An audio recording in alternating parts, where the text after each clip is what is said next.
Bonjour les amis, bonjour à tous. Bienvenue dans Un jour une carte. Nous sommes aujourd'hui le dimanche 14 janvier. Alors, j'espère que vous allez bien, que vous passez un bon week-end. Pour ce dimanche, j'ai opté pour le nouvel oracle du petit Lenormand. Alors, j'aime bien cette version du Lenormand parce qu'il en fait un petit peu comme notre tarot de Marseille. Nous retrouvons les mêmes couleurs et les mêmes designs que le tarot de Marseille. Alors, eh bien, ça aurait été rapide. J'aurais même pas eu le temps de demander à Mademoiselle Lenormand ce qu'elle a prévu pour nous.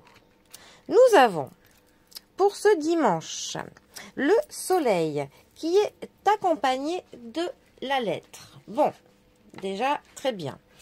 Le soleil est une des cartes les plus positives du Lenormand. C'est l'as de carreau dans le jeu de 32 d'ailleurs. C'est une carte qui va nous parler de renouveau, de l'évolution, de voyage. C'est aussi un archétype masculin. Ça nous parle du bien-être, du rayonnement personnel et professionnel, de l'aboutissement d'efforts. C'est une carte qui est donc forte, qui est positive. Elle annule ou adoucit des cartes négatives si elles sont proches dans un tirage.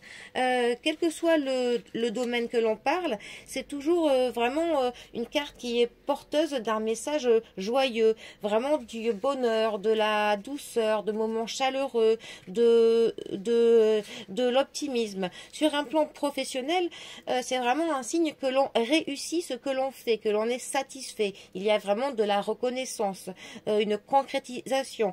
Ça pourrait, pour des personnes par exemple qui cherchent du travail, faire qu'elles vont trouver du travail, qu'elles vont avoir des opportunités. Pour les gens qui sont déjà en poste, il va y avoir vraiment de la reconnaissance de la part des pairs et des supérieurs, voire même une promotion. Sur le plan du sentimental, pour le coup, c'est vraiment un signe de bien-être. Il y a de l'épanouissement, hein. Que le consultant il soit à deux ou même seul, hein. Dans tous les cas, c'est bon signe. Par exemple, pour les célibataires, ça peut nous dire qu'il va y avoir de la séduction, qu'une aventure ou qu'une rencontre importante ne va pas tarder. Mais dans tous les cas, voilà, au niveau du cœur, on est heureux. Il y a de la chaleurosité. Je ne sais pas si ce mot se dit. Après, c'est aussi une carte qui va nous parler de loisirs, vacances, d'événements positifs. La carte du soleil peut être associée à des endroits qui sont placés au sud, dans le globe terrestre. La carte du soleil peut aussi être assortie au rôle du conjoint, voire au rôle du père. Ensuite, nous avons notre lettre. Alors, la lettre nous parle évidemment d'une lettre, d'une nouvelle qui pourrait nous parvenir.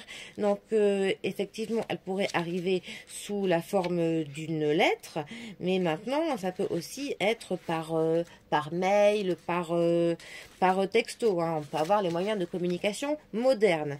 Elle correspond au 7 de pique dans le jeu de cartes basique. Et c'est une carte qui va nous amener donc à de la réflexion, à de la pensée, parfois à nos états d'âme. C'est quand même une carte qui nous parle d'échange, hein, et de communication. Ça peut aussi nous parler de démarches diverses, administratives, juridiques, démarches courantes, hein, ou alors d'une réponse à une interrogation ou à une demande que l'on a faite. Mais de manière générale, c'est toujours une carte qui nous parle d'échange et de communication. Dans un tirage sur le point de vue du sentimental, ça peut symboliser plusieurs choses. Au point de vue du positif, ça pourrait nous parler d'une fondation qui est basée sur du dialogue, une bonne communication. Mais ça peut aussi nous parler d'une liaison qui est distanciée par une certaine distance géographique, d'où la nécessité de communiquer par d'autres moyens que, voilà, par SMS, par lettre, tout ça. Pour les célibataires, ça pourrait nous parler d'une rencontre, pour le coup, par Internet ou via des applications. Au niveau professionnel, on peut avoir avec cette carte, on pourrait voir une promesse d'embauche ou une lettre de recommandation ou le fait que l'on reçoit un contrat. Mais si c'était mal positionné, ça pourrait aussi nous parler d'une lettre de licenciement, d'une mise à pied. Voilà. En tout cas, quel que soit le domaine, qu'elle soit bien ou mal entourée, c'est vraiment une carte qui nous annonce de nouvelles, de nouveautés que l'on va apprendre. Alors, pour le coup, ces deux cartes ensemble, que peuvent-elles nous dire? Eh bien, notre lettre accompagnée du soleil pourrait nous parler d'une période marquée par des choses qui se réalisent. On pourrait avoir par exemple donc une promesse d'embauche, on pourrait avoir une nouvelle qui va nous annoncer quelque chose qui va ensoleiller notre vie. On pourrait aussi avoir une nouvelle qui va nous apprendre quelque chose. Il y aura de l'éclaircissement sur quelque chose. On pourrait tomber sur des écrits qui vont nous permettre de mettre de la lumière sur une situation, sur des paroles que l'on nous a dit. Voilà. Ça pourrait clairement nous dire que le fait de lire quelque chose va nous amener à en savoir plus. Dans tous les cas, on a vraiment de la nouveauté, peu importe le moyen de communication par lequel celui-ci sera là, mais une nouveauté qui est chaleureuse, qui vous apportera du loisir, du bien-être. Voilà, dans tous les cas, on est plutôt sur de la nouveauté positive. Bon, eh bien, les amis, sur ces belles paroles, moi je vous souhaite un très bon dimanche, profitez bien de la fin du week-end et je vous dis à demain pour un prochain tirage. Allez les amis, à bientôt, bisous à tous.